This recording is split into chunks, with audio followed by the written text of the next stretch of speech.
Change ಮಾಡಿದ್ವಿ. So ಈ ರೀತಿ ಕ್ಯಾಲೆಂಡರ್ಗಳನ್ನು ವೇಸ್ಟ್ ಅಂತ ಬಿಸಾಕ್ತಾ ಇರ್ತೀವಿ. ಸೊ ಇದನ್ನು ನಾವು ಹೀಗೂ ಕೂಡ ರಿಯೂಸ್ ಮಾಡ್ಕೊಳ್ಬೋದು. ಸೊ ಅದು ಹೇಗಂತೇಳಿ ತೋರಿಸ್ತಾ ಇದ್ದೀನಿ.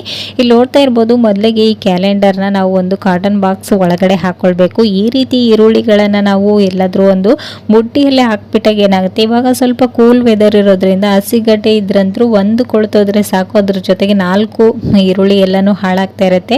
ಸೊ ಆವಾಗ ನೀವು ಇದನ್ನು ಒಂದು ಈ ರೀತಿ ಕಾಟನ್ ಬಾಕ್ಸಲ್ಲಿ ಕ್ಯಾಲೆಂಡರ್ ಶೀಟ್ಗಳನ್ನು ಹಾಕಿ ನಂತರ ಅದರ ಮೇಲ್ಗಡೆ ಈರುಳ್ಳಿನ ಹಾಕಿ ಈ ಕ್ಯಾಲೆಂಡರ್ ಪೀಸ್ಗಳನ್ನು ಈ ಸೆಂಟ್ರಲ್ಲಿ ಈರುಳ್ಳಿ ಸೆಂಟ್ರಲ್ಲಿ ಇಟ್ಕೊಳ್ತಾ ಬರಬೇಕು. ಈ ರೀತಿ ಮಾಡೋದ್ರಿಂದ ಈರುಳ್ಳಿ ಡ್ರೈ ಆಗಿರೋದ್ರಿಂದ ಬೇಗನೆ ಹಾಳಾಗೋದಿಲ್ಲ. ಸೊ ಈ ಒಂದು ವಿಂಟರ್ ಸೀಸನ್ನಲ್ಲಿ ಈ ಟಿಪ್ಸ್ ಖಂಡಿತ ಯೂಸ್ಫುಲ್ ಆಗುತ್ತೆ. ವೇಸ್ಟ್ ಅಂತ ಬಿಸಾಕೋ ಕ್ಯಾಲೆಂಡರ್ಗಳನ್ನು ನೀವು ಹೀಗೂ ಕೂಡ ರಿಯೂಸ್ ಮಾಡ್ಕೊಳ್ಬೋದು.